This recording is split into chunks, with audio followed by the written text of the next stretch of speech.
சேலம் மாவட்டம் கெங்கவல்லி சட்டமன்ற தொகுதியில் கட்டி முடிக்கப்பட்ட 2,65,00,000 ரூபாய் மதிப்பிலான பணிகளை அதிமுக பொதுச் செயலாளரும் எதிர்க்கட்சித் தலைவருமான எடப்பாடி கே பழனிசாமி திறந்து வைத்தார். அரகலூர் ஊராட்சியில் உள்ள காமநாத ஈஸ்வரர் ஆலயத்தில் 45 லட்சம் ரூபாய் மதிப்பீட்டில் பக்தர்களுக்கான காத்திருப்பு அறை கட்டப்பட்டுள்ளது. இதேபோல் அரசு கால்நடை மருத்துவக் கல்லூரி நுழைவு வாயில் அருகில் 30 லட்சம் ரூபாய் மதிப்பீட்டில் பயணிகள் நிழற்கூடமும், பெரிய ஏரி ஊராட்சியில் 15 லட்சம் ரூபாய் மதிப்பீட்டில் முழுநேர நியாய விலை கடை கட்டடமும், திட்டச்சேரி ஊராட்சி நல்லூர் கிராமத்தில் 11 லட்சம் ரூபாய் மதிப்பீட்டில் பகுதி நேர நியாய விலை கடை கட்டடமும் சட்டமன்ற உறுப்பினருக்கான தொகுதி மேம்பாட்டு நிதியில் இருந்து கட்டி முடிக்கப்பட்டுள்ளது.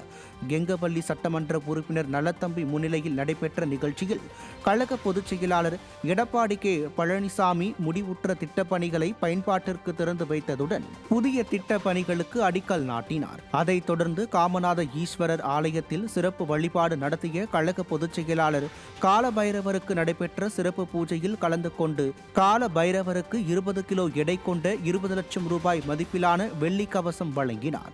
இந்த நிகழ்ச்சியில் சேலம் புறநகர் மாவட்ட செயலாளர் இளங்கோவன், கழக அமைப்பு செயலாளர்கள் திருச்சி மனோகரன், சீனிவாசன், சட்டமன்ற உறுப்பினர்கள் ஜெயசங்கரன், ராஜமுத்து, பாலசுப்பிரமணியன், செந்தில்குமார், சட்டமன்ற முன்னாள் உறுப்பினர்கள் மருதமுத்து, மாதேஸ்வரன், மருத்துவர் சரவணன் மற்றும் கழக நிர்வாகிகள் ஏராளமானோர் கலந்து கொண்டனர்.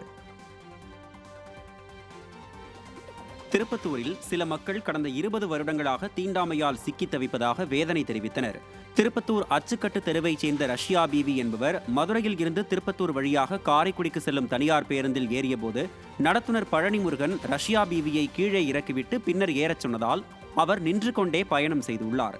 இதேபோல் புதுத்தெருவைச் சேர்ந்த சுபா என்ற இளம்பெண்ணை அரசு பேருந்து நடத்துனர் ஏற்ற மறுத்ததாக கூறினர். இதனிடையே அண்ணா சிலை அருகே தனியார் பேருந்தையும், மதுரையில் இருந்து தஞ்சாவூர் சென்ற அரசு பேருந்தையும் பொதுமக்கள் சிறைப்பிடித்தனர். இச்சம்பவம் குறித்து விடியா ஸ்டாலின் அரசோ போக்குவரத்து துறையோ எந்த நடவடிக்கையும் எடுக்காதது மன உளைச்சலை ஏற்படுத்தியுள்ளதாக திருப்பத்தூர் மக்கள் வேதனை தெரிவித்தனர். சென்னையில் சுற்றுச்சுவர் இடிந்து விழுந்து வடமாநில தொழிலாளி உயிரிழந்த சம்பவம் அதிர்ச்சியை ஏற்படுத்தி உள்ளது. அடையார் போட் கிளப் பகுதியில் மழைநீர் வடிகால் சரி செய்யும் பணியில் வடமாநில தொழிலாளி சமர் சர்தார் என்பவர் ஈடுபட்டிருந்தார். அப்போது எதிர்பாராத விதமாக சுற்றுச்சுவர் சாய்ந்து விபத்திற்குள்ளானதில் அவர் சம்பவ இடத்திலேயே உயிரிழந்தார்.